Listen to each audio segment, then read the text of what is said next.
Gracias.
Buenas tardes. Buenas tardes, doctor. Ya, vamos a iniciar.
¿Se ve mi presentación? ¿Se me escucha bien?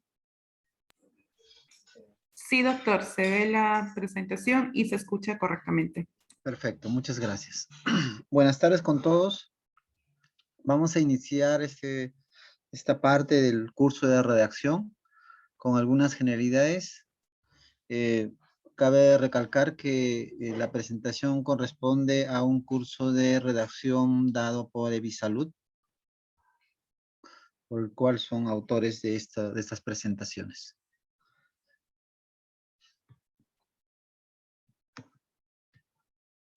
Bueno, vamos a ver con respecto a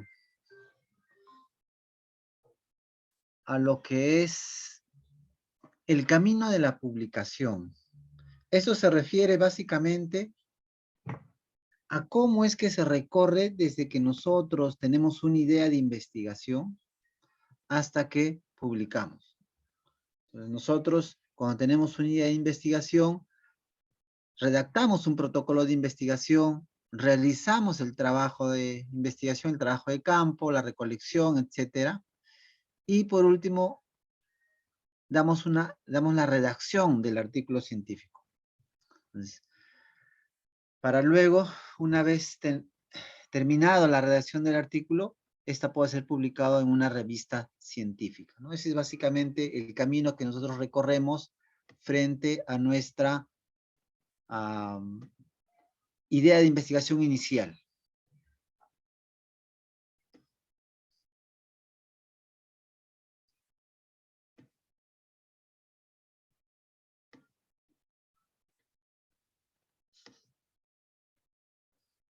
¿Por qué publicamos un estudio? ¿Por qué deberíamos publicar nuestro estudio? Uno tiene beneficios y también tiene riesgos. El beneficio es que se hace público a la comunidad científica, por lo tanto vas a contribuir al conocimiento científico mundial. Nosotros adquirimos al publicar una investigación, competencia de comunicación, un procesamiento crítico y por lo tanto vamos a aprender. Recibimos críticas constructivas y solicitudes sobre el artículo y nuevamente aprendemos y podemos generar redes. Y también actualmente, sobre todo los que hacen docencia, es muy importante para su currículo. En general, cualquier trabajo ahora te pide que de alguna u otra manera te da una bonificación por haber hecho investigaciones. Ahora, ¿existen riesgos al publicar? Por supuesto. Muchas veces el camino para publicar es muy largo, frustrante, demora mucho tiempo, consume mucho tiempo y muchas veces en algunas personas esto les llega a frustrar. O en otros llega a ser muy adictivo, que ya tanto así que publican a veces sin ningún interés de conocimiento, sino simplemente para aumentar el volumen de su publicación.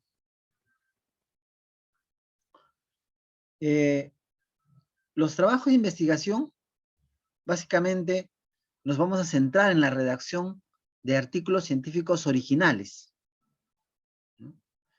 Los artículos científicos originales tienen un formato INRID, lo vamos a ver nosotros a continuación, que estos artículos científicos son publicados en revistas científicas, que están indexadas dentro de bases de datos, como por ejemplo PubMed, Scopus, Cielo. Entonces, nuestro artículo, si nosotros logramos publicarlo en una revista científica, puede estar indexada en estas bases de datos o buscadores. Entonces, nos vamos a basar nosotros la redacción en base a la estructura de un artículo original. Un artículo que tiene un formato INRID, que básicamente está conformado por la introducción, métodos, resultados y discusión. Aunque un artículo completo tiene un título, un resumen, palabras claves, la información sobre el artículo, dónde están los autores, la afiliación, a qué instituciones pertenecen, cómo han contribuido los autores en la realización del trabajo, quién es el autor corresponsal, el cual le llega las comunicaciones, si está su correo, si fue financiado o no, y si tienen algún conflicto de interés con respecto al tema tratado.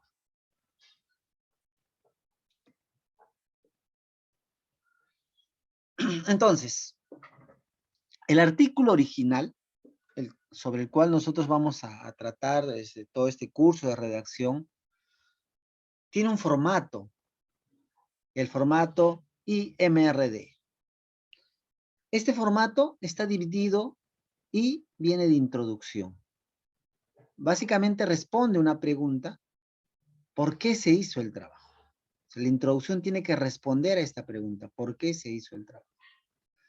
Métodos, ¿qué es lo que se hizo? ¿Cómo se hizo el trabajo?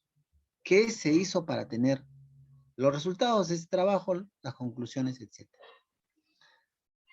La tercera parte viene de R, de resultados, donde su nombre dice qué cosas encontró, responde esta pregunta, qué se encontró.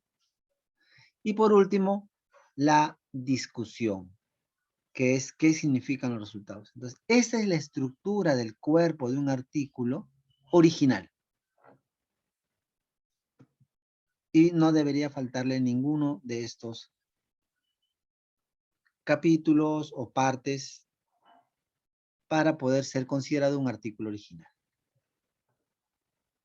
Entonces, nosotros tenemos acá un artículo ya publicado en una revista, la Revista Peruana de Medicina Experimental y Salud Pública del INS, por el doctor Félix Llanos, donde nosotros podemos ver que este tiene un título, y muchas veces el título está en otro idioma, que es el idioma inglés, para poder ser visible en otros contextos.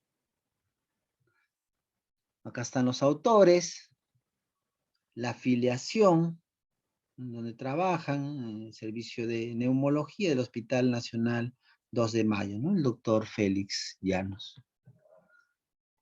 Va a haber un resumen y palabras claves. Nosotros tenemos acá, por ejemplo, un resumen y las palabras claves en español y en inglés, donde la fuente es el BIREM y la fuente para el inglés es los MES de la Biblioteca Nacional de Medicina. La primera parte del cuerpo, la introducción, tenemos los métodos,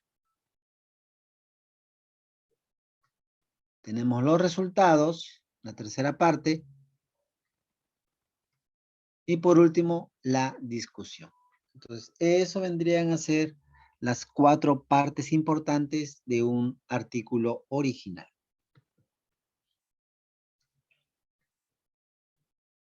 Tiene además alguna información extra, como agradecimientos, fuente de financiamiento, la contribución de la autoría, los conflictos de interés y, por supuesto, referencias bibliográficas.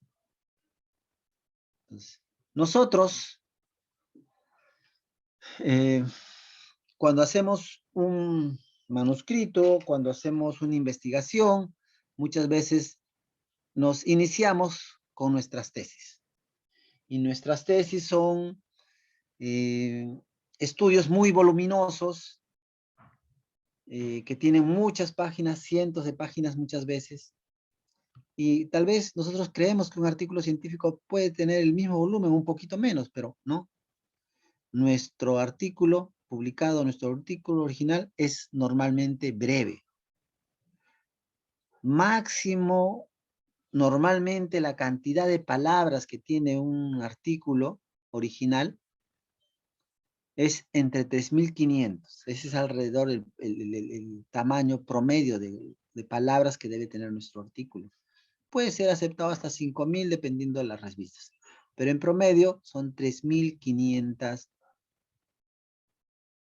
palabras que debe tener el total de nuestro artículo, ¿no? Si nosotros nos vamos a resumen, esta normalmente tiene 250 palabras, no debemos tener más de 6 figuras o tablas y un máximo de 30 referencias bibliográficas. Ese es el promedio de nuestros trabajos de investigación que van a ser publicados, que van a pasar a ser artículos.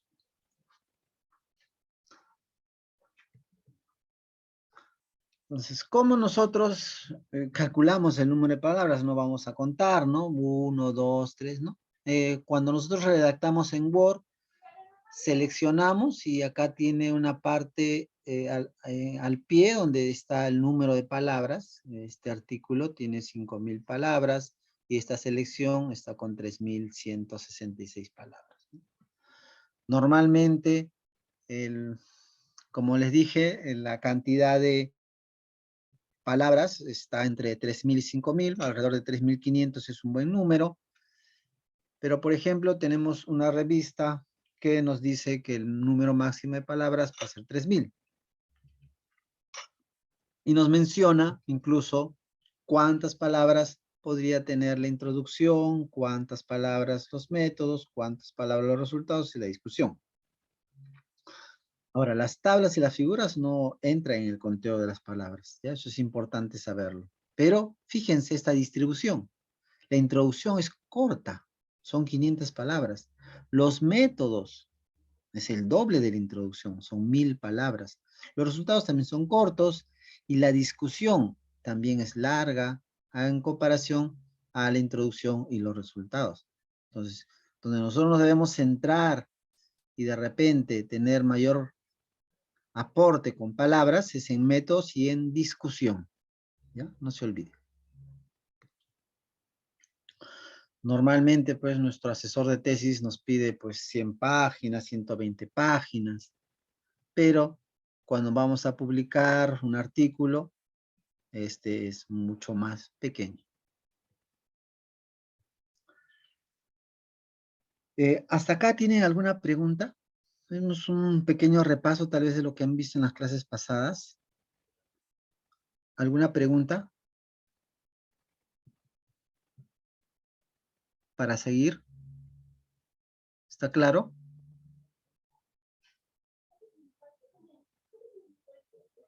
Perfecto, seguimos entonces.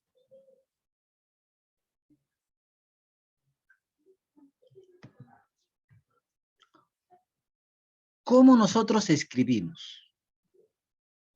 ¿Cómo debemos escribir un artículo científico? Entonces, lo primero que tenemos que hacer es decidir cuál es la idea de cada párrafo. Cada párrafo que coloquemos debe tener una idea. Debemos saber cómo estructurar un párrafo y redactar las oraciones de cada párrafo siguiendo una determinada secuencia. Entonces vamos a ver cómo decidimos cuál es la idea de cada párrafo.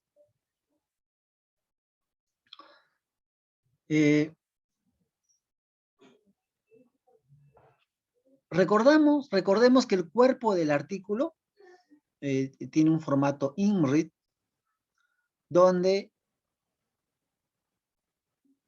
nos basamos en base al argumento. ¿Qué es el argumento?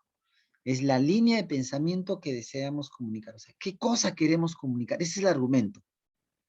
Es en general la idea que nosotros tenemos que comunicar. Es la línea de pensamiento que debemos comunicar. De la introducción suele tener un argumento, un solo argumento, una sola idea que deseamos comunicar. El método puede tener un argumento por cada sección. Entonces va a tener varios argumentos, uno por la población, procedimientos, análisis, etc. Los resultados suelen tener un solo argumento, que depende muchas veces del objetivo, y la discusión puede tener más de un argumento dependiendo de qué abordaje le vamos a dar. Eso es básicamente, en general, lo que nuestro artículo debería tener, ¿no? No olvidar el argumento. ¿Qué cosa es? Es lo que deseamos comunicar, es la idea que deseamos llevar al lector. Entonces, un argumento puede estar formado de varios párrafos y un párrafo tener varias oraciones. Normalmente el argumento tiene máximo 2 párrafos, puede ser hasta 3 párrafos, pero 1 o 2 párrafos están bien. Y cada párrafo tiene su oración, ¿ya? No más párrafos.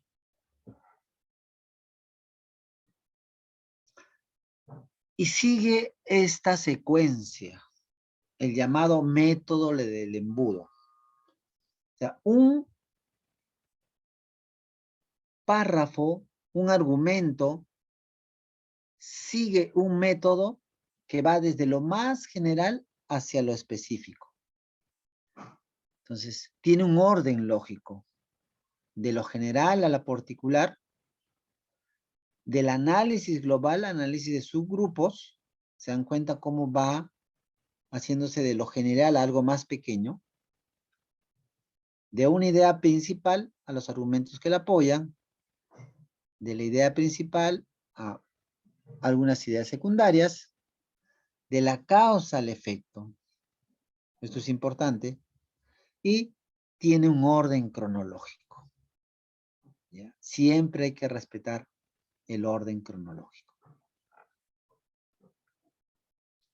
Entonces, ¿lo ideal cuál es? Lo ideal es que nosotros tengamos una idea inicial donde nosotros tenemos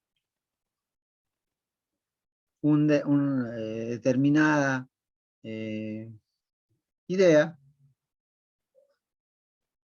cómo vamos a iniciar y debemos tener claro cuál va a ser la idea final con que queremos cerrar cada párrafo. Entonces, estos se alinean, tienen que ir alineados en una misma línea. Lo que se piensa acá en la idea inicial debe también finalizar con la misma idea.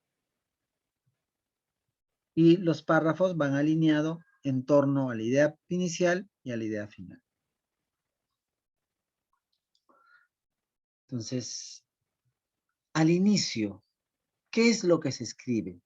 ¿Qué es lo que va al inicio? Al inicio lo que uno debe poner es algo muy familiar, algo que sea muy obvio tal vez para el grupo objetivo, para la población objetivo de tu artículo. ¿Para qué? Para engancharlo. Siempre se debe comenzar con algo que el lector conozca. Y se debe finalizar con una conclusión. ¿Ya? Con una conclusión. O sea, acá debe estar la conclusión. La idea inicial y la conclusión. Y el resto de ideas se van a completar en el camino de tal manera que sigan una sola secuencia. No iniciar con algo de repente correcto tal vez, pero la idea final no está alineada a la idea inicial. Peor, los párrafos intermedios están totalmente desalineados hacia la idea, ¿no? Entonces, acá, por ejemplo, no va a ser entendible, va a ser muy engorroso la lectura, muy tedioso y tal vez no nos acepten nuestro manuscrito. Por ejemplo, vamos a ver cómo es un abordaje correcto con respecto a la escritura de una idea. Estoy realizando una introducción de un estudio sobre la seguridad de las vacunas para COVID-19 en el Reino Unido. Me piden que lo haga en 400 palabras. ¿Cuál es el abordaje incorrecto? Por ejemplo, en el párrafo 1, en la idea 1, puedo poner que el COVID es importante porque se usan diversos medicamentos. Bla, bla, bla. Hablo de muchas cosas, pero yo quiero hablar sobre la seguridad de las vacunas. Pero acá empiezo a hablar con que el COVID es importante, que hay muchos medicamentos que se usan. O sea, me diluyo. No me voy a lo que estoy queriendo, que es hablar sobre la seguridad. En el párrafo 3, digo que es importante evaluar la seguridad de las vacunas, pero no está alineado con el inicio.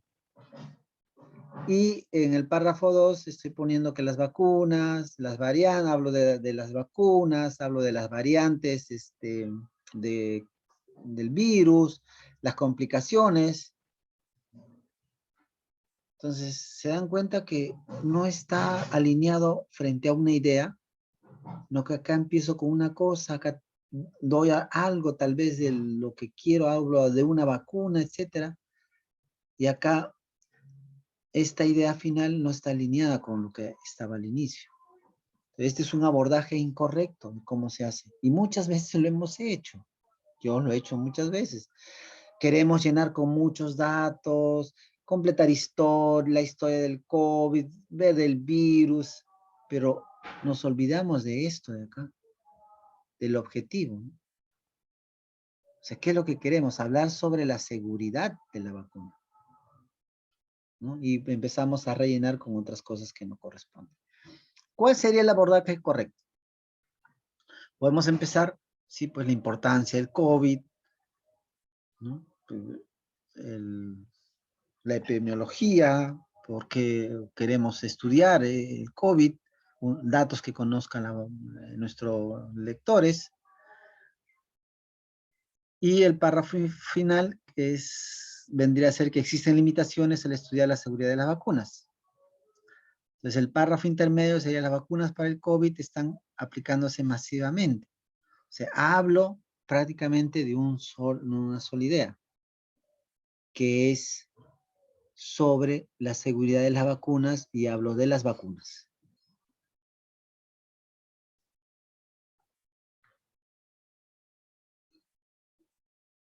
Entonces hay que primero decidir cuál es la idea de cada párrafo en una sola línea de idea, Ahora tenemos que estructurar el párrafo.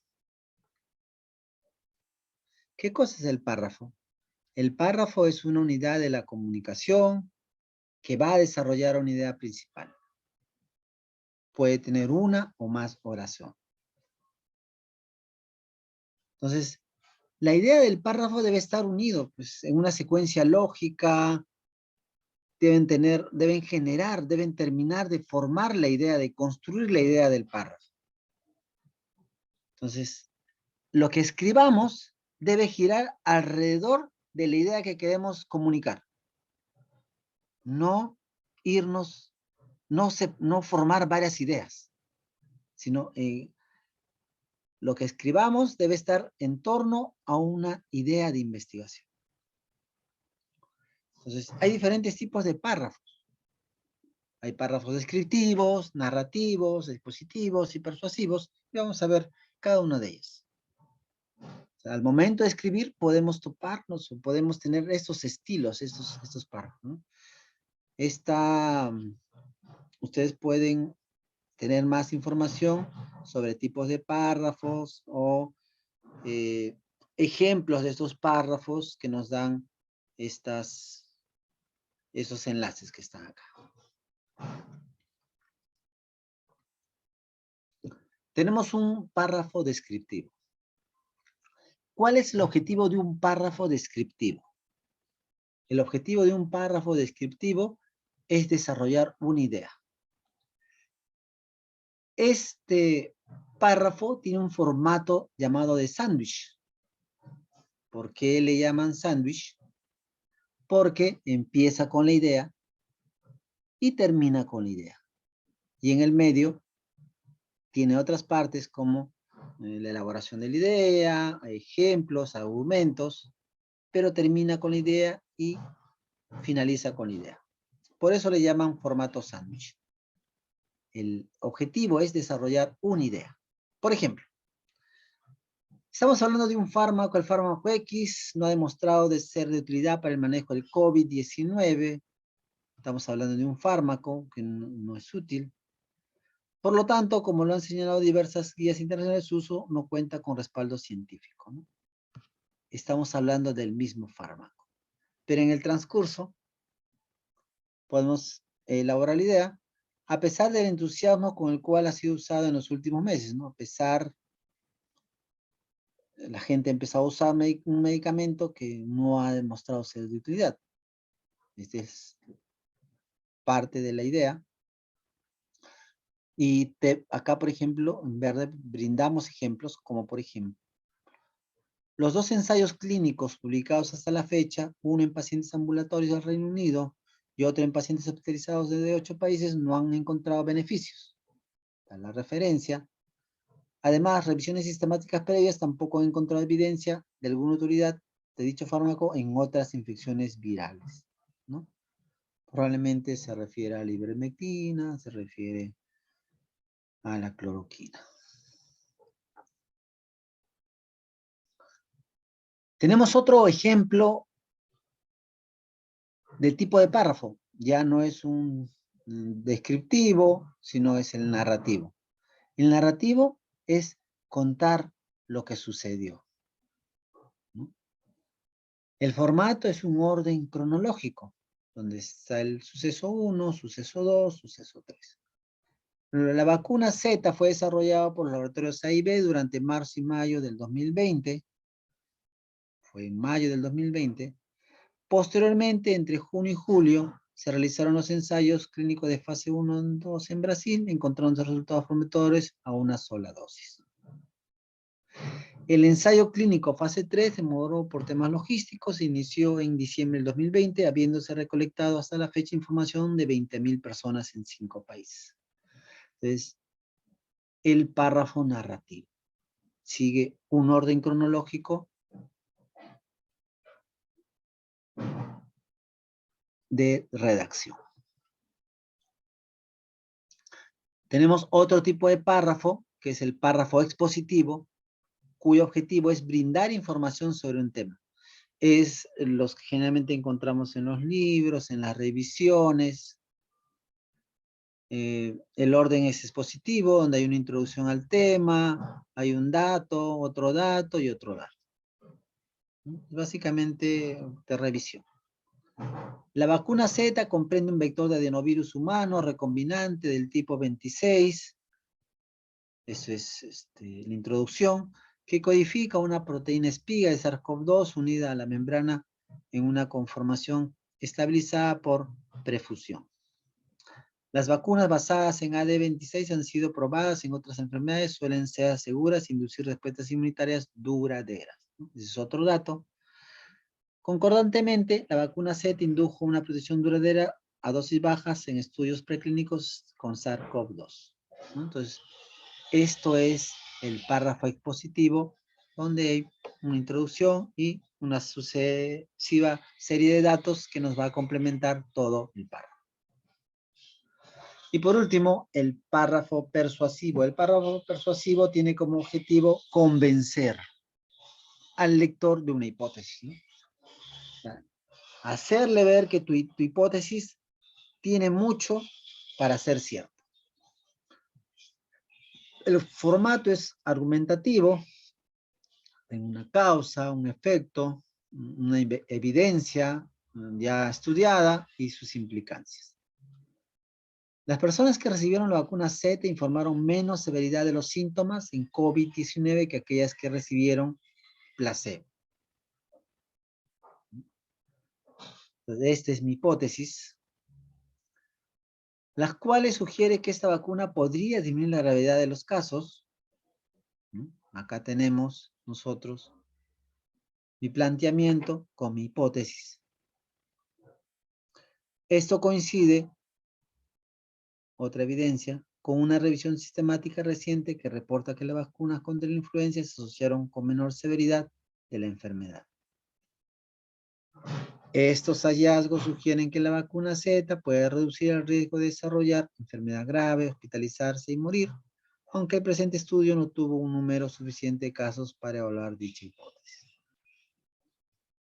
Entonces, el párrafo tipo persuasivo intenta convencer al lector sobre una hipótesis. Entonces, es otra forma de escribir, es un estilo de escribir. Ahora, ¿puedes combinar descriptivo, narrativo, expositivo? Por supuesto, puedes combinarlos. Ahora, lo correcto es que nosotros sigamos una secuencia lógica de embudo de lo general a lo específico, de la causa al efecto, eso es lo correcto, pero muchas veces empezamos bien al escribir un párrafo y a medida que va avanzando, terminamos mal. Otras veces, nosotros lo que queremos es, de repente, tenemos un párrafo, escribimos bien y hay una parte, una de las oraciones que no están bien, no cuadran y la que queremos seguir manteniendo por diferentes razones, pero al final malogran nuestra redacción final. O otras veces tenemos duplicados. Hemos duplicado nosotros algunas ideas y queremos seguir manteniendo, también sale mal nuestra redacción final.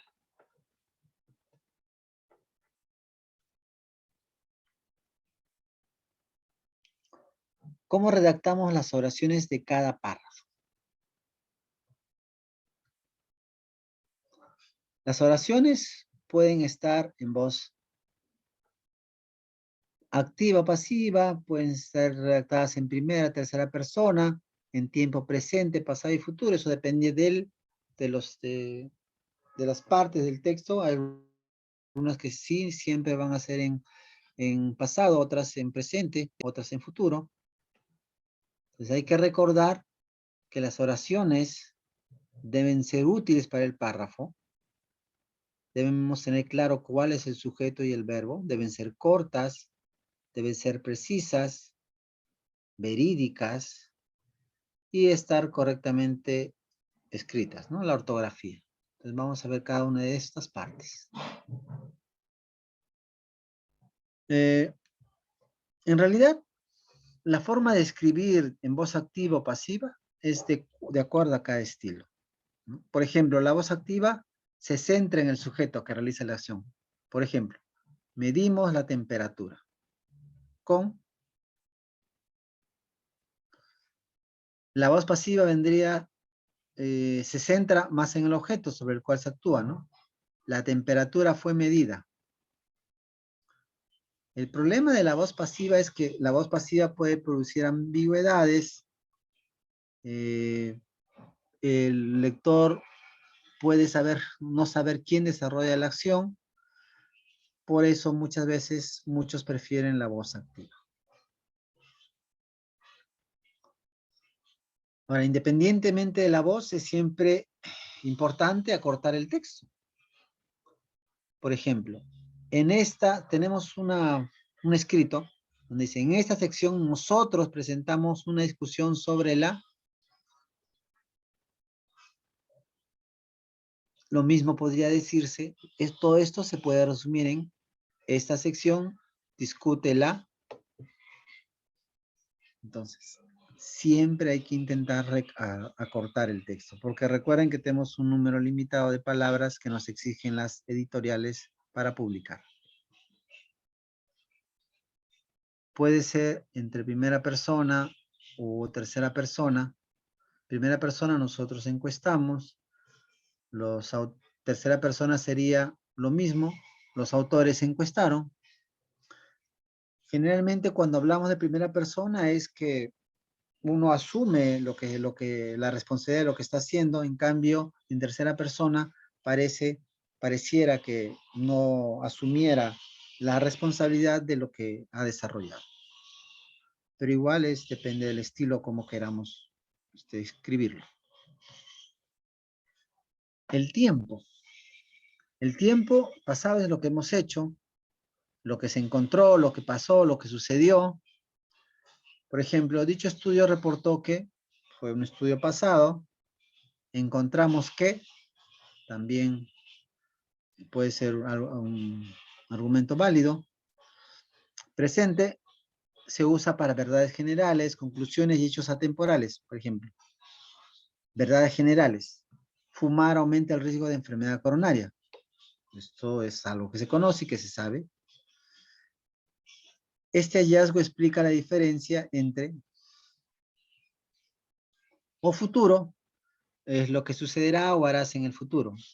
El efecto en adolescentes será objeto de futuras investigaciones. De repente algo que no conocemos y queremos investigar posteriormente. Ahora, las oraciones de un texto, las oraciones de un manuscrito, siempre lo escribimos o mayormente en pasado. O sea, la mayoría de las oraciones van en pasado, algunas son en presente y pocas en futuro. Esa es básicamente la proporción de tiempo que vamos a encontrar en un artículo.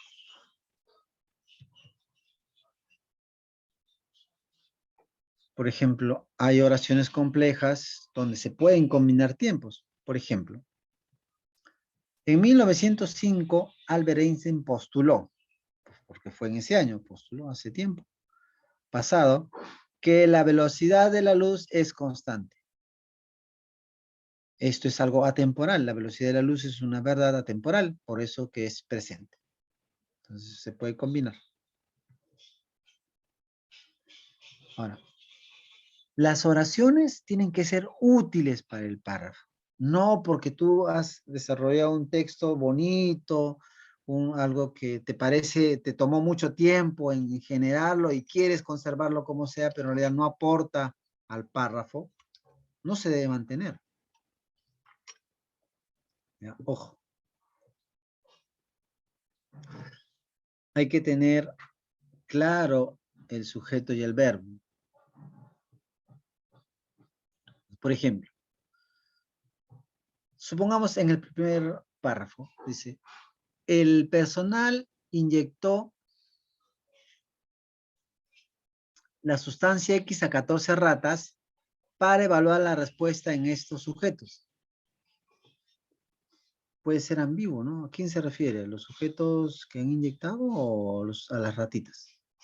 Entonces, mejor colocar, el personal inyectó la sustancia X a 14 ratas para evaluar la respuesta en dichas ratas. Ahora alguien dirá, no, pero estamos repitiendo ratas. Y eso no. Bueno, en la redacción científica, eso no tiene que ver con la redundancia. Mientras más clara sea, es mejor. En cambio, tal vez en textos periodísticos, literarios, etcétera, podría ser redundante, pero para nuestro caso de investigación, mientras mejor se aclara, mejor es la redacción. Ahora, otra cosa que es, el sujeto debe estar cerca al verbo, deben estar continuos, ser muy cercanos cuando hacemos una redacción. Tenemos acá un ejemplo. La diabetes, sujeto, como muchas enfermedades crónicas no transmisibles que requieren tratamiento a largo plazo y otros cuidados para prevenir complicaciones y desenlaces negativos, representan, el verbo, un costo alto. Si se dan cuenta, diabetes y representa están alejados. Ahora, esto mismo se puede escribir de otra manera. Como muchas enfermedades crónicas no transmisibles que requieren tratamiento a largo plazo y otros cuidados para prevenir complicaciones y decisiones negativas, la diabetes representa un costo alto. ¿Se dan cuenta? Esto es más claro. ¿Por qué? Porque el sujeto está cerca del verbo, cerca de la acción. ¿Ya? Es mucho más claro, es más entendible. No debemos repetir información, ¿no? Hay que ver si podemos cambiar, eliminar frases para hacer textos más cortos sin perder calidad ni precisión. Por ejemplo, produjo un aumento, lo podemos reducir simplemente a aumentó. Se encontró que este resultado concordó, podemos escribirlo como este resultado concordó. De una manera adecuada, decir simplemente adecuadamente. Consenso de opinión, consenso. ¿Se dan cuenta? Dicen lo mismo, solo que es más corto. Importante.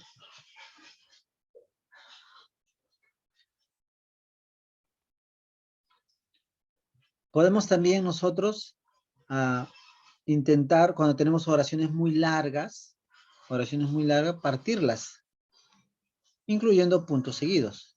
Por ejemplo, tenemos esta oración que iba a ser muy larga. La evidencia científica local sobre diabetes ha sido presentada previamente en revisiones narrativas y sistemáticas que han resumido varios aspectos de sigue más. Y esto lo podemos poner en dos oraciones. La evidencia científica local sobre la diabetes ha sido presentada previamente en revisiones narrativas y sistemáticas. Estos trabajos han resumido varios aspectos. O sea, al ser una oración corta se entiende mejor. Entonces, por eso es importante acortarlas. Separarlas si son muy largas, con un punto.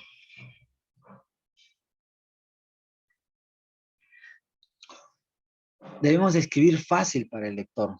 No debemos escribir para nosotros. Nosotros podemos conocer mucho el tema, ser muy especialistas en un determinado tema, pero de repente el lector que recién se inicia tal vez no conozca. Por eso hay que escribir fácil. No rimbombante, hay que usar términos sencillos, las estructuras de las oraciones simples, no ambiguas, pero tampoco no tan simples como para perder precisión. Por ejemplo. Bueno, el MIN está en un cuarto piso. Hola.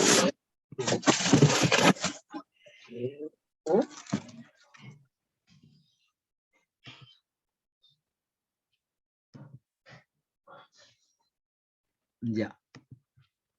Seguimos. Ejemplo.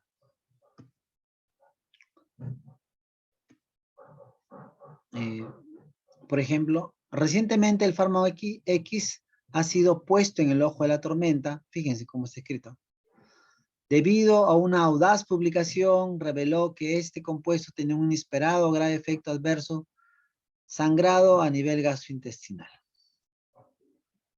Esto es muy, muy, muy rimbombante, ¿no? Y eso ya es demasiado simple. El fármaco X causa sangrado gastrointestinal. O sea, son los extremos. Ya.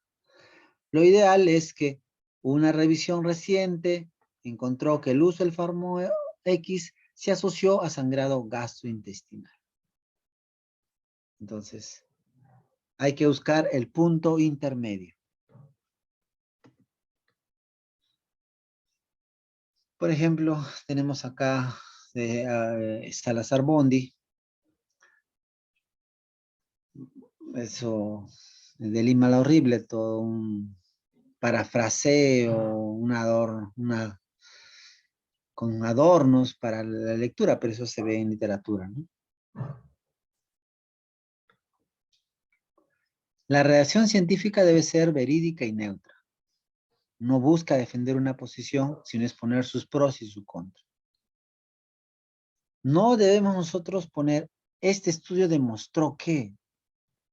He visto, nosotros como revisores de los artículos que se publican, como revisores del comité de ética, nosotros encontramos muchas veces estas conclusiones, ¿no? En este estudio demostró.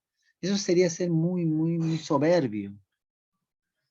Lo mejor es colocar que este estudio sugiere tal cosa por tal motivo, pero no demostró, ¿no? Esto ya es muy categórico. O sea, no debería ser muy, no debería incluirse esto, ¿no? Y eso es bastante, vemos nosotros. O también no está correcto escribir, es bien sabido que. Entonces, si es bien sabido que, ¿para qué estamos investigando? ¿No? Entonces, 2 estudios, lo correcto vendría a ser que 2 estudios preclínicos han encontrado que, ¿no? La evidencia de que nos hace sugerir de que esa información es así correcta.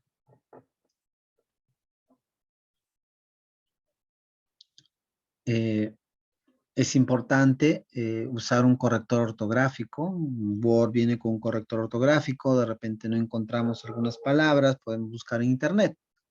Es muy importante la ortografía. Mayúsculas. Las mayúsculas van en los nombres, van en los cargos, en los tratamientos, en los premios. En los títulos solo va la primera palabra. Por ejemplo, prevalencia de depresión en el Perú. Solo la primera palabra va en mayúscula, no va depresión. Acá Perú, pues por ser un nombre propio, sí va en mayúscula. Los espacios. Nunca debe haber espacio ante los signos de puntuación. Papas va continuo una coma, camotes, coma, naranjas, punto. Al costado. No va espacio. No usar dobles espacios o espacios de más. Las siglas, cuando usemos siglas hay que aclararlas al inicio y usarlas así siempre en el resto del texto. Por ejemplo, hablamos de la Organización Mundial de la Salud, entre paréntesis OMS, tenemos que decir OMS, seguimos escribiendo OMS porque ya está declarado. Hay que usar los mismos términos cuando nosotros estamos hablando de un artículo. No usar sinónimos ni intercambiar palabras. Podemos confundir. Si empezamos con paracetamol, seguimos con paracetamol y seguimos con paracetamol. No vamos a poner Panadol de repente por más allácito, así acetaminofén, etc. No, una sola palabra que decidamos escribir, esa palabra se va a mantener durante todo el largo del artículo. Los números. Los textos científicos siempre prefieren números a palabras. ¿Ya? Siempre. Los números se escriben en números, no en palabras. Normalmente. Pero algunas revistas dicen que los números menores a 30 deben expresar como palabras, ¿no? Por ejemplo, se encuestó a 15 niños. En vez de poner 15, se encuestó a 15 en palabras, ¿no? Pero eso tendrías que ver lo que la revista indica. Si no es así, es preferible escribirlo en números. Los decimales pueden separarse con una coma o un punto decimal. Normalmente en inglés es con punto, pero la Real Academia Española acepta coma decimal. Los números hasta 4 cifras no se separan. Por ejemplo, 2415 no se separan. Desde 5 cifras se separan solo con espacios, ¿no? Por ejemplo, acá tenemos 2.545.663. Va separado 2, espacio, 5, 4, 5, espacio, 6, 3, 6, 3, 6, 3, ¿no? Ojo, ese es muy importante. Aunque casi nunca usamos esto, pero es importante saberlo. Luego del punto, algunos sugieren comenzar con una palabra, ¿no? Aunque algunas revistas aceptan con un número, ¿no? Entonces tenemos bla, bla, bla, bla, punto. 15 personas fueron encuestadas. Algunos dicen, algunas revistas quieren que pongamos 15 en palabras y no 15 en números, pero últimamente están aceptando como 15 en números. Nosotros tenemos para los símbolos, ¿no? Kilogramos, espacio, 24 espacio kilogramos, grados Celsius, el símbolo, una bolita y un C. Porcentaje, depende de la revista, algunas aceptan 54 espacio porcentaje o 54% seguido, eso hay que buscar en la revista. En este enlace puedan encontrar símbolos alfabetizables más usados, ¿no? En este enlace, para que sepan cómo es la forma correcta de escribir. Fechas, 24 de diciembre de 2019, diciembre no va con mayúscula, va con minúscula. Ojo, cuando tengamos guiones, ¿no? Por ejemplo, acá tenemos, este es un intervalo de confianza, menos 0,52, menos 0,43. O sea, ¿qué quiere decir? No se entiende. Lo correcto es colocar menos 0,52 a 0,43, ¿no? Cuando hagamos intervalo de confianza es mejor poner así. Se entiende. El offshore coma, en inglés, después de una coma, podemos escribir and. Por ejemplo, acá, manzanas, naranjas, bananas, coma and 22 bananas. En español no contempla su uso, pero algunos ya están escribiendo como coma Oxford, ¿no? Pero normalmente nosotros no lo escribimos, lo borramos, ¿no? Hay que mencionar la fecha o al menos el año en vez de colocar recientemente, hace 2 años, porque este artículo lo pueden leer en 5 años y van a creer que es hace 2 años, ¿no? Entonces hay que ser precisos. En adjetivos subjetivos deben ser precisados. No poner bajo, alto, mucho, poco, cuán bajo, cuán alto, cuán mucho, cuán poco. Es mejor precisar. Entonces, hay conectores aditivos, adversativos, concesivos, consecutivos, explicativos, reformadores, ejemplificadores, recapitulativos, de ordenación, digresión, que pueden ser usados para la redacción. Entonces, existe acá un texto de Jesús Raimundo, La redacción no se improvisa, que es un texto corto que nos puede ayudar justamente a entender algo mejor. Muchas veces nosotros hacemos un trabajo muy impecable de investigación con una buena metodología, pero nuestra redacción tiene muchas ambigüedades, términos innecesarios y terminamos mal.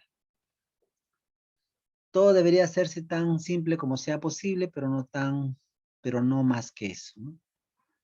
O como decía Antonio Machado, despacito y buena letra, que hacer las cosas bien importan más que hacerlas. Muchas gracias.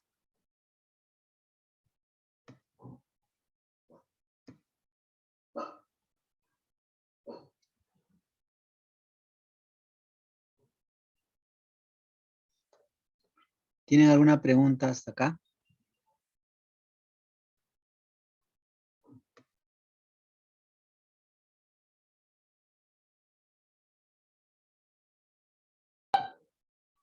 ¿Alguna pregunta?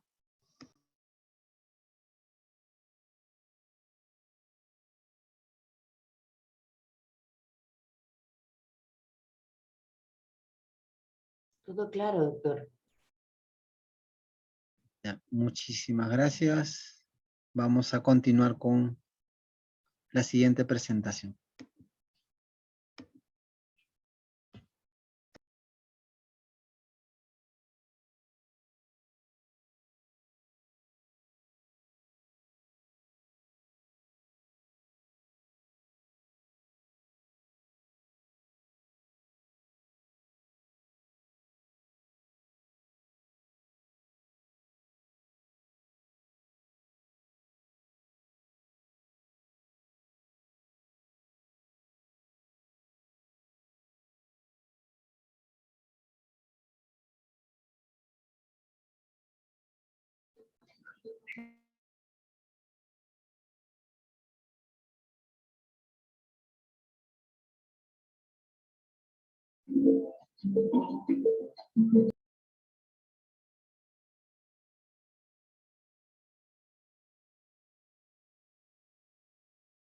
¿Se ve la pantalla?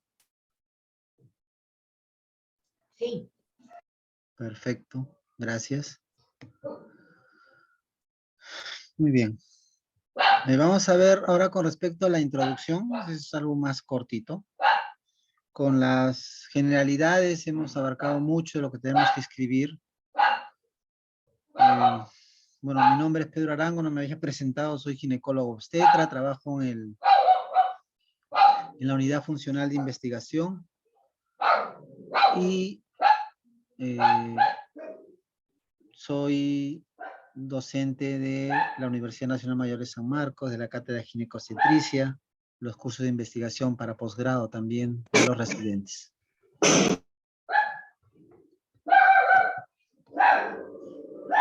Bueno, entonces vamos a empezar con la introducción.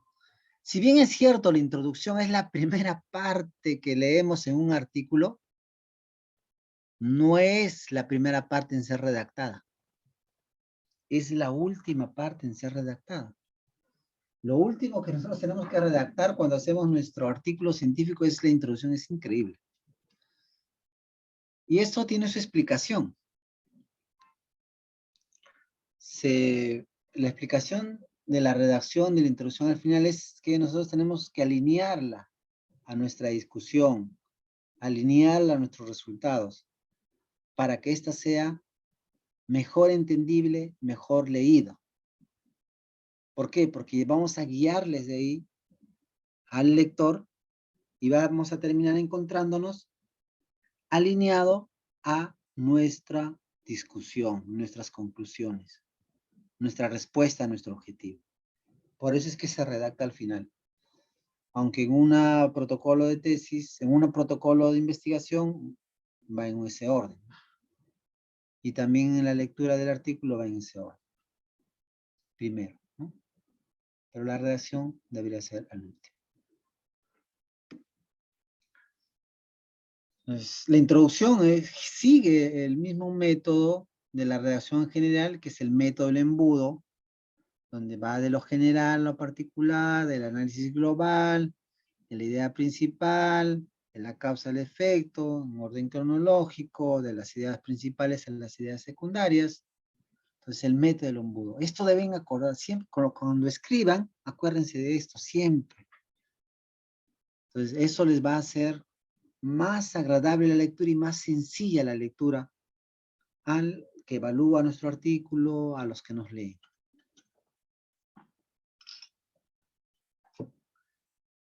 La introducción. La introducción tiene 3, 4 párrafos. No tiene muchos párrafos, nada más. Generalmente son 3 párrafos. Entonces, lo que no debemos hacer en la introducción es colocar antecedentes más importantes, más relevantes, que no sea extenso, que se mantenga solo en el tema de estudio. O sea, no empezamos a desviarnos. Si estamos hablando de una prueba, no empecemos a hablar de otras pruebas. porque va a diluir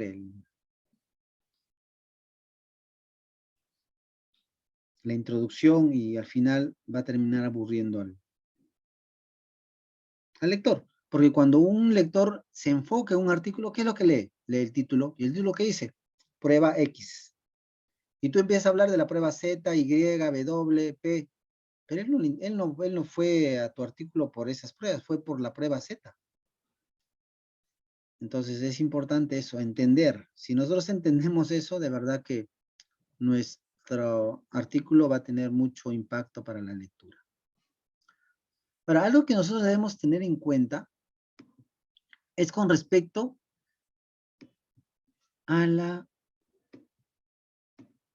revisiones sistemáticas. ¿Por qué es importante citar revisiones sistemáticas en nuestra introducción? Porque ellos resumen varios estudios. En vez de estar hablando de tal estudio fue hecho en tal año, el otro estudio en tal año, una revisión sistemática. Ellos presentan varios resultados. Es decir, tendríamos, ¿no?, una revisión sistemática. Si no, con lo que tenemos información.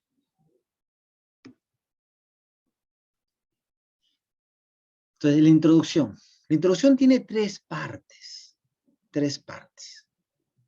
¿Ya? Y esto nosotros debemos incluirlo de la siguiente manera. ¿Qué se sabe? La primera parte. En la introducción, ¿qué es lo que se sabe? ¿Qué es lo que no se sabe? ¿Qué es el más sustancial? Es el grueso de nuestra introducción. Y acá nosotros deberíamos centrar. Y el objetivo, que en realidad no es un párrafo, sino es una oración, que va al final. Entonces, en la introducción está el objetivo. Que se sabe que puede ser de medio párrafo, fíjense, ¿ah? Un párrafo, de medio a un párrafo. Que no se sabe, 1 hasta 2 párrafos. Y esto es como parte de la oración final. Entonces, ¿qué se sabe? Es sobre la información que tenemos sobre el interés, el desenlace, el fármaco, la asociación, etc. ¿Qué es lo que no se sabe? ¿Qué vacía del conocimiento tenemos? ¿Cuál es la justificación del estudio? ¿Por qué estudiarlo? Y el objetivo, pues, va el objetivo principal del estudio. Ojo, va el objetivo principal del estudio.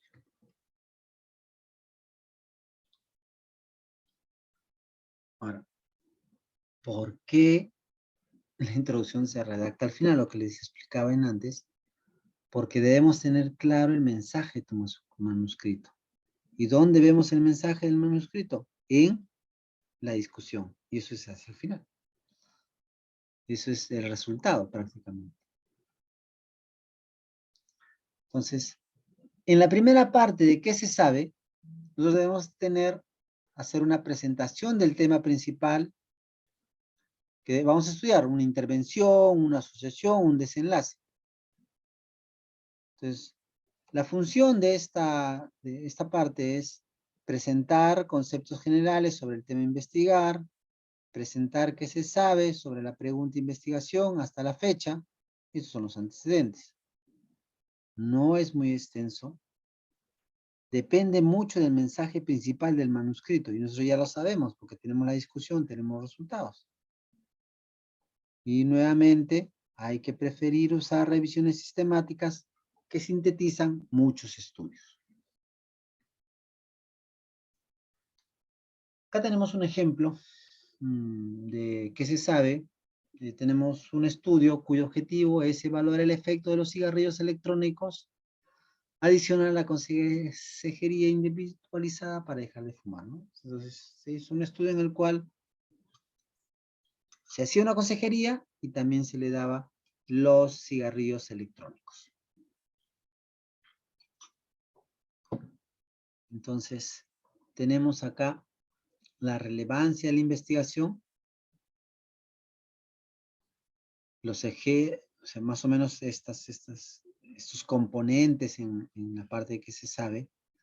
Los efectos sobre la salud a largo plazo, sobre la inhalación del tabaco están bien establecidos y muchas personas que fuman cigarrillo han intentado dejar de fumar. La relevancia. Un estudio epidemiológico relevante.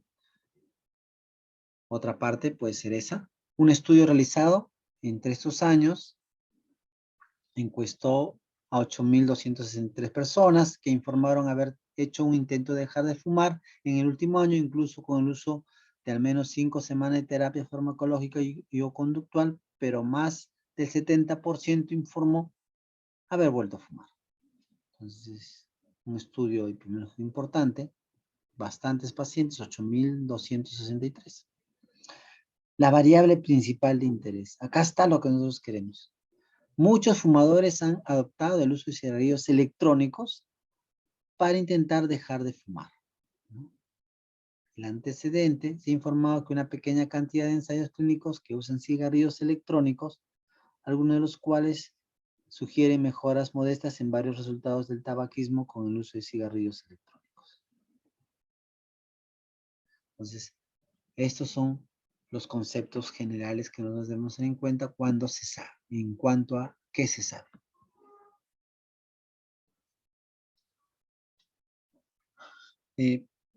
A esto podemos agregarle algunas cosas más. Por ejemplo, definiciones, importancia del tema general, variable de interés, situación contextual, datos numéricos, historia, plausibilidad biológica, pero no necesariamente tienen que tener todos. Pero podemos agregarlo a esto. Entonces, tenemos otro estudio, describir los conocimientos relacionados con la transmisión, sintomatología, acciones de prevención y control frente al dengue. Los conocimientos y acciones de prevención sobre el dengue, ¿no? A partir de una encuesta poblacional de pobladores en la región de Piura.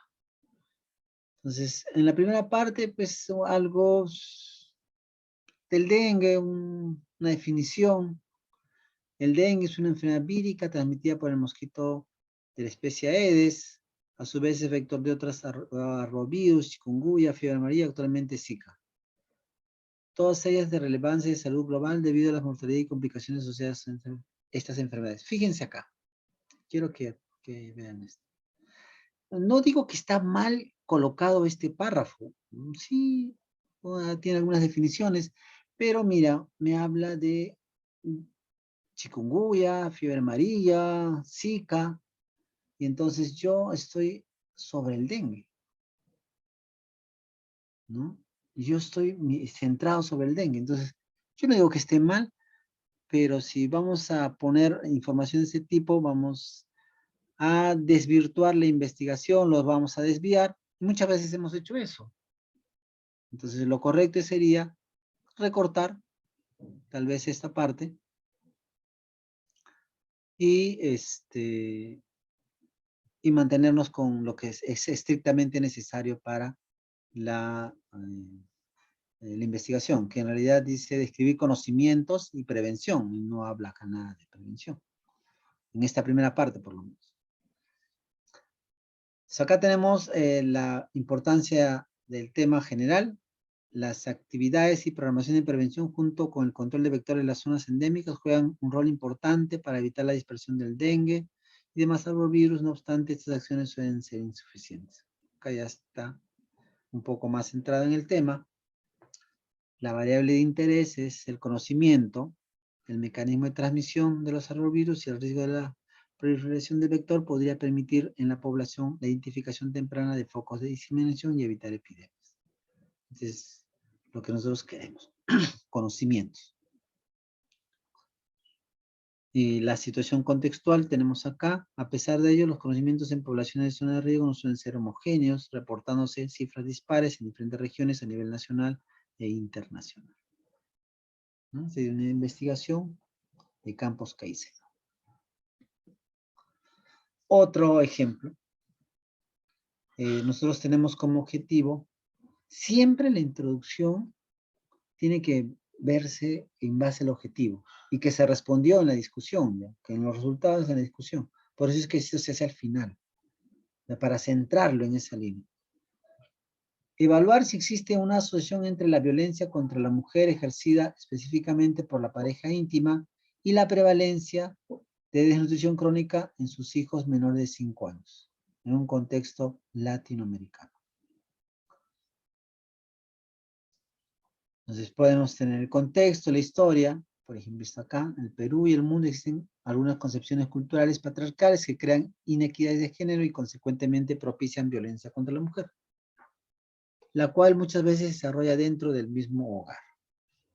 Entonces, tenemos el contexto, las variables. La violencia doméstica contra la mujer puede ser propiciada por cualquier miembro del hogar, así como ejercida específicamente por la pareja íntima. Puede ser clasificada de manera general en 3 grupos: física, sexual o emocional. Datos numéricos, acá tenemos los datos numéricos. Tenemos plausibilidad biológica, se refiere a cómo esta violencia puede influenciar en el estado nutricional de los hijos a través de factores tanto biológicos, conductuales, sociales, contextuales, ¿no? O sea, ¿cómo se explicaría que esta violencia puede generar desnutrición, ¿no? Eso significa plausibilidad biológica. Un estudio relevante, epidemiológico que tenemos, existe evidencia que los hijos de mujeres experimentan episodios de violencia doméstica, presentan bajo peso al nacer y parto pretérmino. Es un estudio epidemiológico importante. Entonces, todo esto puede ir incluido en nuestra introducción. ¿De qué se sabe?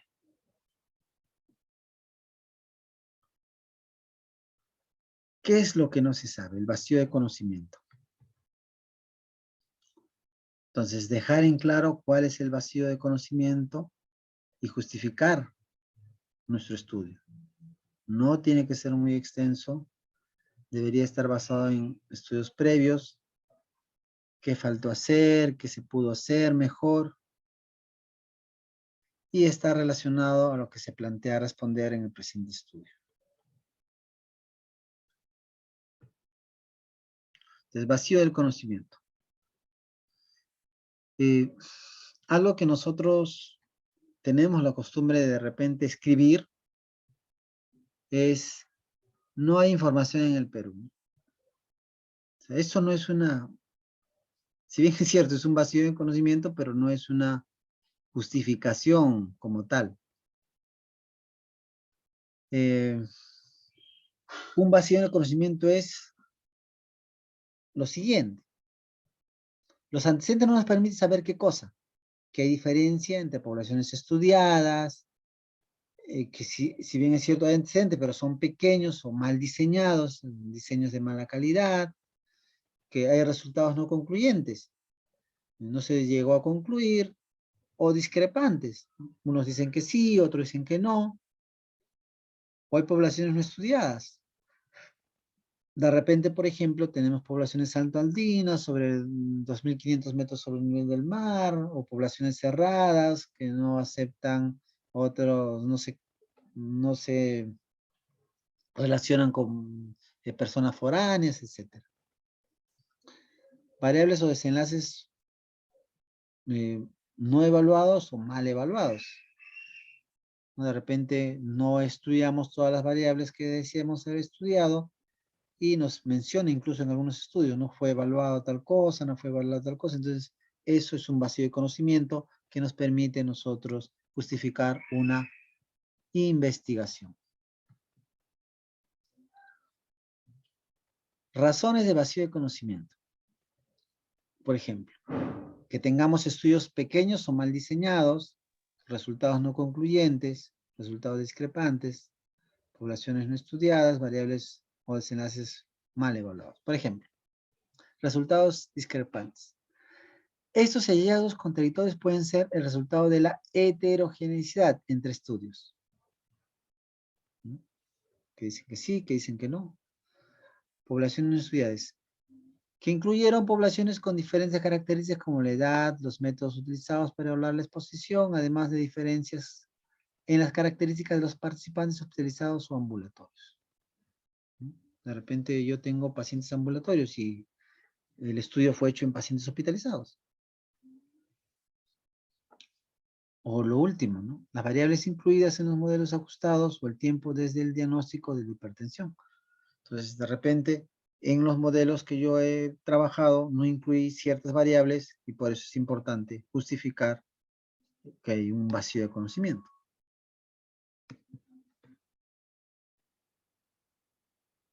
Por ejemplo, cuando hay resultados no concluyentes, son pocos los estudios que han explorado esta relación y en escenarios diferentes a latinoamericano.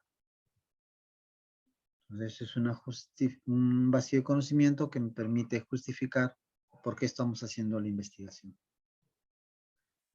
Otro, por ejemplo, con respecto a estudios pequeños o mal diseñados. Recientemente un estudio bibliométrico describe la producción científica de salud entre el 2008 y 2017. Sin embargo, la búsqueda fue limitada a solo Scopus y no se consideró la publicación de revistas en otras bases importantes como Web of Science, Medline, Cielo. Entonces acá nosotros estamos viendo claramente de que no se incluyó tal la base de datos. Entonces, por lo tanto, este estudio debería ser replanteado y extendido. La justificación. ¿Mm? O sea, ¿por qué hago yo esta investigación? Debe estar relacionada siempre con la discusión. La justificación es especulativa, ¿no? O sea, yo creo que puede ser así, podría ser así, el manejo así, etc. Y idealmente debe estar referenciado. Por ejemplo,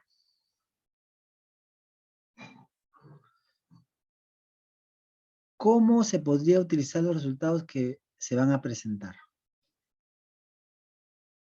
Yo tengo acá un fragmento donde dice, estudiar en qué medida la salud mental se ve afectada por la cantidad de tiempo que las personas son conscientes de tener la enfermedad crónica sería útil para diseñar mejores intervenciones y políticas de salud pública, ¿no? Entonces, esta es una justificación importante. ¿Por qué? Porque te va a dar una propuesta de intervención de una política de salud pública. ¿A quiénes les importa que se realice esto y por qué? Esta información es necesaria para el planteamiento de estrategias de mejora de condiciones laborales de los médicos generales peruanos. Por ejemplo, acá tenemos una investigación donde nosotros vemos el grupo poblacional de importancia. A ver, no se hizo en el Perú, no se reporta en el Perú. O sea, si bien es cierto, puede ser válido esta justificación, no debería ser como tal, sino la mejor respuesta o el mejor planteamiento frente a esto que no se hizo en el Perú o no se reporta en el Perú es ¿por qué es importante esto? O sea, en lugar de decir esto de acá. Entonces, lo vemos en un ejemplo. Si bien esta asociación se ha reportado en otros países de Latinoamérica, aún no existen reportes en el Perú. Es necesario conocer cómo se comporta esta relación en población peruana, donde existen hasta 4 sistemas de salud diferentes. Y la interconexión entre ellos es muy limitada, ¿no? Si bien es cierto, se evaluó esta asociación en otros países de Latinoamérica, pero tienen otro contexto. Tal vez un solo sistema de salud o 2 sistemas de salud muy bien interconectados, pero nosotros tenemos hasta 4 sistemas de salud diferentes y totalmente sin conexión. Esta es la justificación por la cual nosotros estamos haciendo la investigación. La otra puede ser, este es algo hipotético, donde la prevalencia nacional de esta patología se conoce, hablan de la esclerosis múltiple, se conoce en los países de bajos y medianos ingresos como Colombia, Brasil, India, China. Sin embargo, se ha descrito en población peruana una variante genética en el locus 3.45 del cromosoma 3, la cual está relacionada con esclerosis múltiple, por lo que se postula que esta variación podría alterar su frecuencia y severidad en el país. Entonces, estoy justificando, ¿no?, que frente a una variante genética, la respuesta de la esclerosis múltiple podría ser diferente, ¿no? Entonces lo referencio acá, tiene que ser referenciado porque mi hipótesis podría plantearse de esa manera frente a un conocimiento previo que es diferente a otras realidades. Y el objetivo de la introducción, que es una oración que va al final del estudio, ¿no? Que está muy relacionado al resultado principal, al primer párrafo de la discusión y a la conclusión. Ojo, el objetivo del estudio tiene que estar relacionado al resultado principal. Y ojo, va en el primer párrafo de la discusión. Cuando ustedes ya vean discusión van a ver esto, pero yo quiero que entiendan esto acá. Y también va en la conclusión.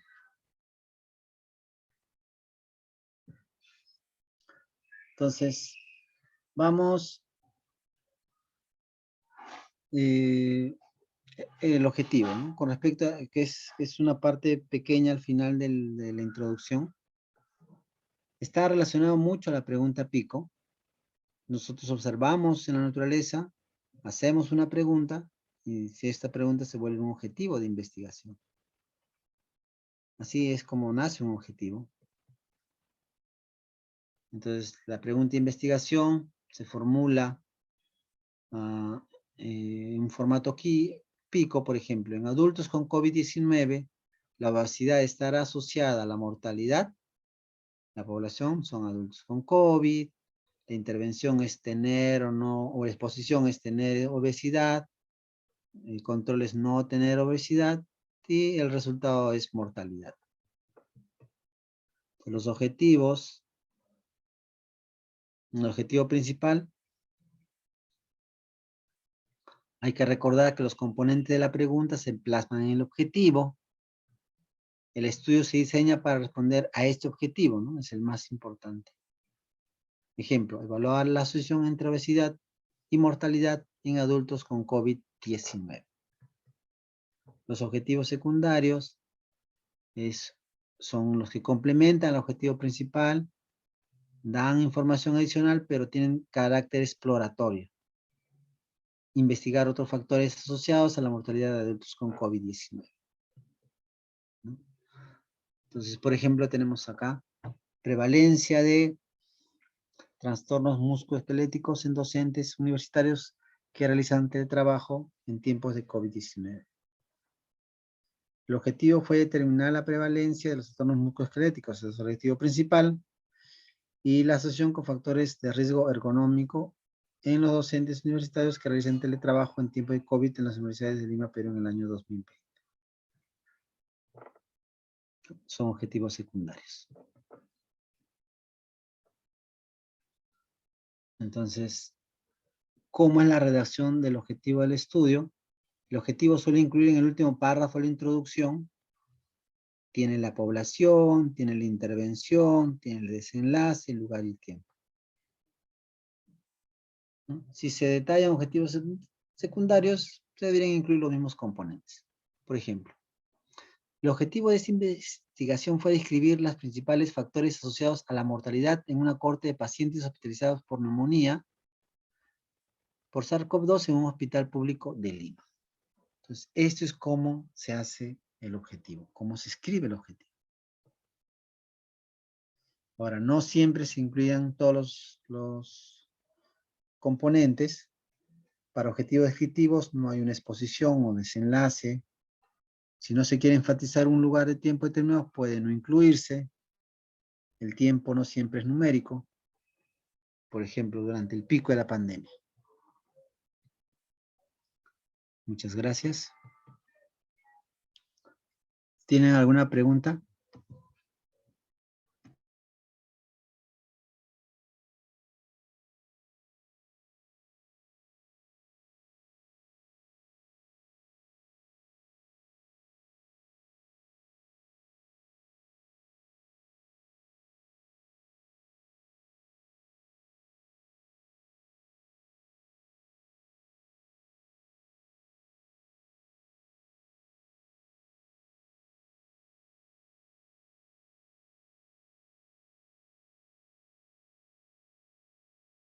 Ya, muy bien, vamos a seguir con la última presentación. A ver.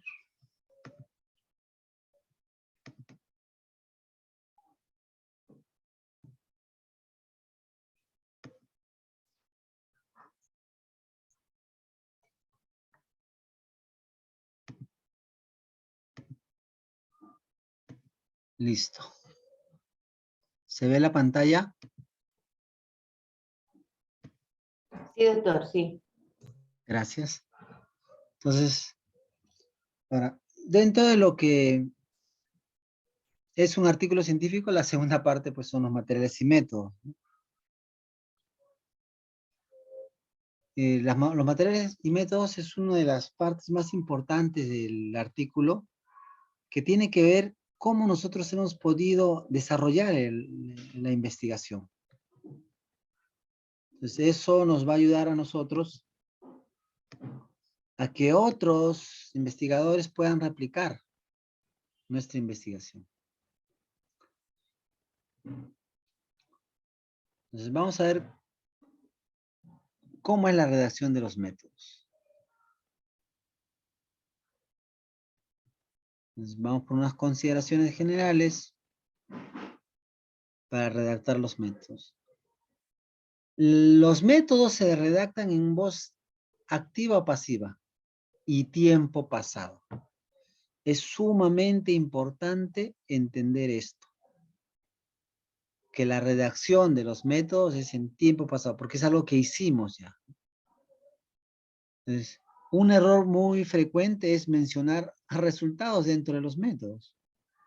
No debería mencionarse los resultados dentro de los métodos, que es un error que muchas veces se comete, ¿no? Se dan resultados iniciales ahí en los métodos. Que se obtuvo, que se encontró, tantos pacientes, ¿no? Eso no se pone. Entonces, el objetivo principal de los materiales y métodos, sin el cual si una de las cosas te rechazan la investigación, es justamente porque está mal redactada esta parte. Los objetivos principales es dar suficiente información para que el estudio pueda ser replicable, ¿no? Como por ejemplo acá están construyendo la estrella de la muerte y todo el plano del Lego te dice todos los pasos que tienes que hacer para que puedas construir, ¿no? Entonces, es para que pueda ser replicable por cualquier investigador. Ahora, el lector debe poder concluir si sus métodos fueron los adecuados para responder a su objetivo. Y eso se llama validez interna.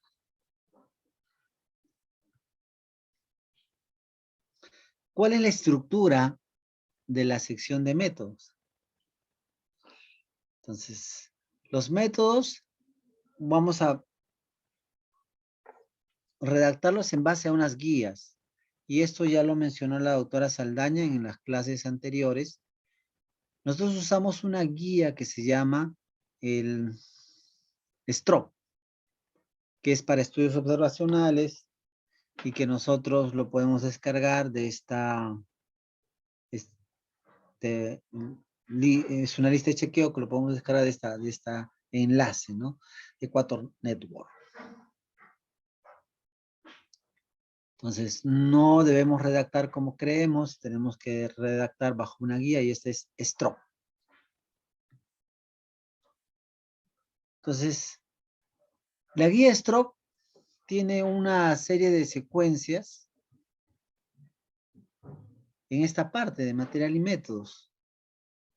Entonces, vamos a dividir la sección de métodos en las siguientes subsecciones. El diseño de estudio y el contexto.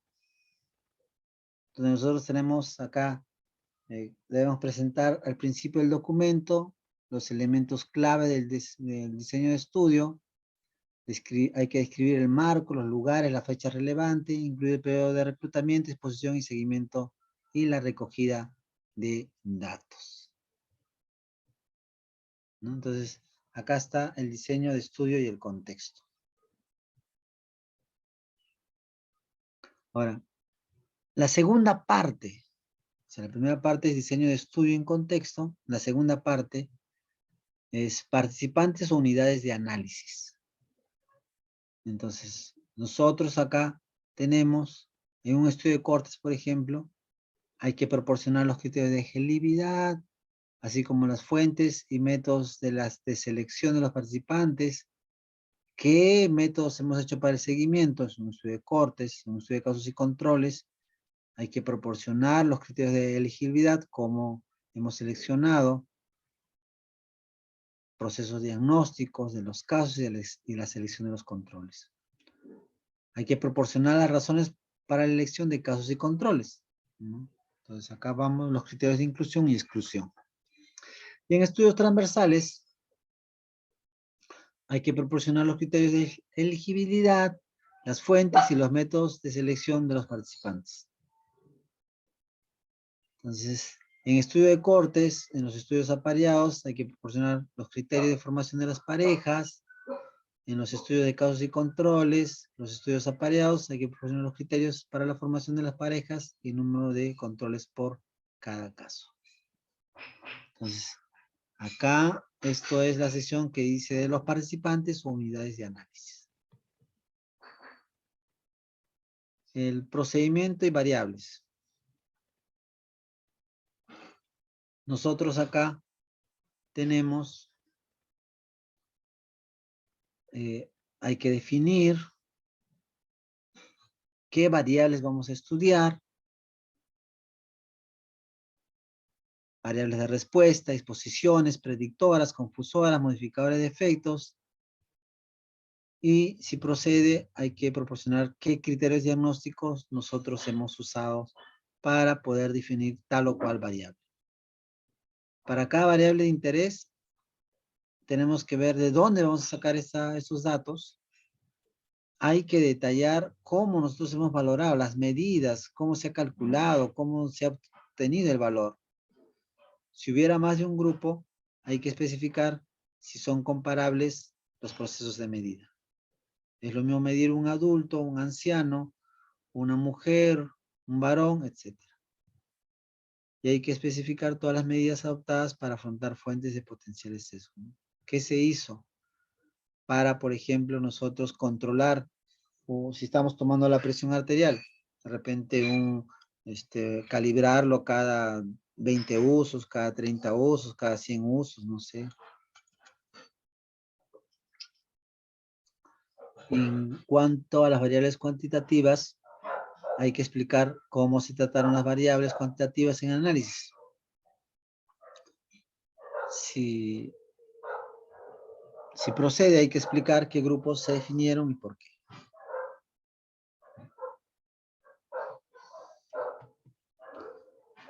Otro viene el análisis estadístico. Entonces, una de las cosas muy importantes es cómo se determinó el tamaño muestral. ¿Cómo calculamos el tamaño de muestra? Hay que especificar. ¿Y qué métodos estadísticos estamos usando? Por ejemplo, los métodos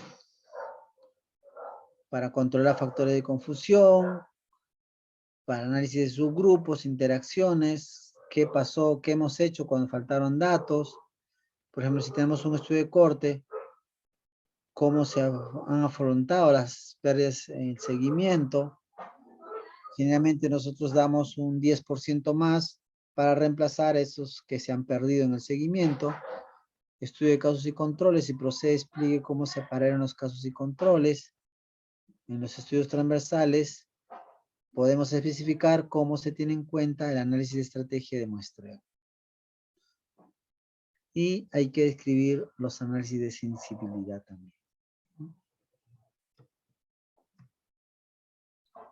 Ya lo que no figura en la guía STROP son los aspectos éticos y financiamiento. Entonces nosotros tendríamos de todas maneras que incluir esto en el material y métodos, donde indicamos si fue aprobado por un comité de ética, tuvieron consentimiento informado, cómo se cuidó los datos para que no sean los pacientes identificados, etc. Y la fuente de financiamiento con respecto a si nuestro estudio fue financiado por alguna o no institución, compañía, etc. Entonces, nuestra estructura de la sección de métodos tiene más o menos es una buena parte como la discusión, un buen volumen de palabras, más o menos 1000 palabras, y siempre se redacta en tiempo pasado, y tiene subsecciones, que lo ideal sería colocarlas con subtítulos, para que sea mejor leído. Diseño de estudio y contexto, entonces, donde podemos tener información complementaria, donde hay mapas del protocolo, cómo se recolectó los instrumentos, el consentimiento informado, participantes o unidades de análisis, ¿no? Procedimientos y variables, análisis estadístico, acá por ejemplo nosotros podemos proporcionar la base de datos, nuestra base de datos, incluso los comandos usados en el programa estadístico para calcular y puede ser replicado. Y en los aspectos éticos y de financiamiento podemos detallar pues, la fuente de financiamiento, el nombre, podemos detallar el número de aprobación del comité de ética para que sea más transparente. En el artículo. Entonces, por ejemplo, tenemos este artículo en el cual menciona que se hizo un estudio observacional de corte transversal en el mes de julio en la Facultad de Ciencias y Salud del OPC, que cuenta con la carrera de medicina, etcétera, etcétera. Acá nos da el diseño del estudio y su contexto.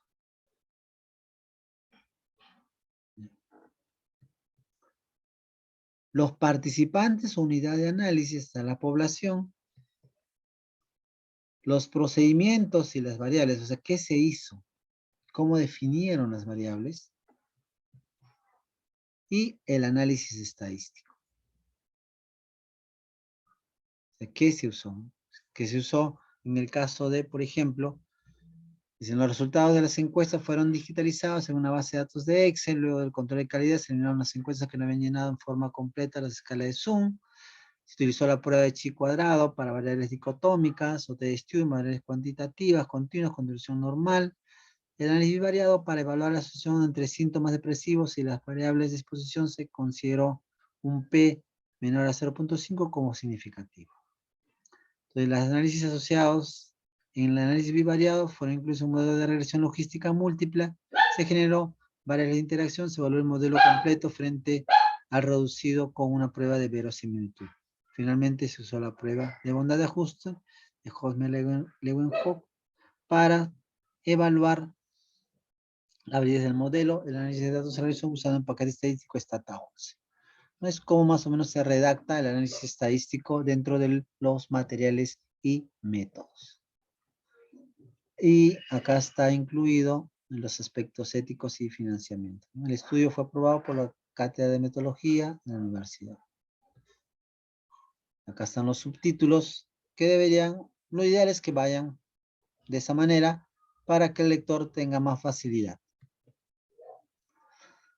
Y puede ir material suplementario, puede ir la base de datos, el protocolo que se hizo.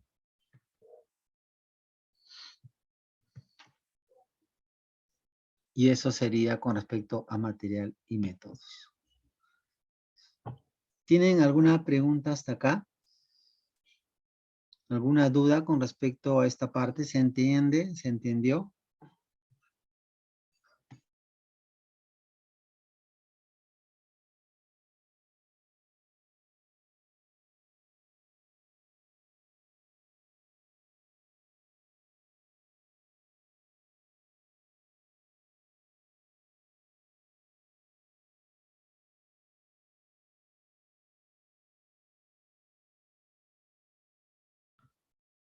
Muy bien. No hay nada en el chat tampoco. Agradezco la presencia de cada uno de ustedes y el tiempo tomado para esta pequeña presentación. De todas maneras, ahí les están los links para que ustedes puedan de repente ampliar más la información y puedan leer un poco más con respecto a esta parte. La guía STROB es muy importante para poder entender toda el desarrollo, las partes que no deben faltar en la redacción de un artículo, de un estudio observacional. Bueno, muchas gracias con todos. Estamos para otra presentación próximamente. Gracias. Gracias también. Gracias.